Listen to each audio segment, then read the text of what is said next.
Hello guys, ကျွန်တော်နာမည် Easy High ပါကျွန်တော်ရဲ့ YouTube channel နဲ့ကျွန်တော်ဒီမှာ Star Skin နဲ့ Unwatch Skin တို့ပြန်ပါလာနေရှိတဲ့ဒီပန်လေးနဲ့မိတ်ဆက်ပေးပြရအောင်ဗျာဒီ Discord ဆက်ရဒီပန်လေးကတော့ Funny Leech Skin ဖြစ်ပါတယ် Funny Creator လည်းရှိပြီ Discord တော့လည်းကြည့်လိုက်ပါ Official တော့ YouTube channel နဲ့တင်နေကြတော့တင်နေပြီးတော့ကျွန်တော်ထင်ပါတယ်ဒီတော့ဆိုရင်600နဲ့ coin 600နဲ့ရအောင်အားတော့ပါတယ်ဆိုတော့ Fabian Skin နဲ့ပါလာမယ်အောင်ဆိုတော့600နဲ့ Star Skin နဲ့ပါတယ်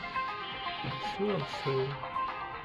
တော်ထားလိုက်တဲ့ Skin ကကြောင်းလေးလို့ဖြစ်နိုင်ကျွန်တော်နေရကြိုးဆူထားဖို့တော့ချမ်းပြီးတယ်ပါလာတဲ့နေဆိုကျွန်တော်Fabian Skin 정보를 더 찾고 리뷰를 가서 리뷰를 오케이 저희 채널 살려요 다이몬의 weekly festival이 조수도 장비를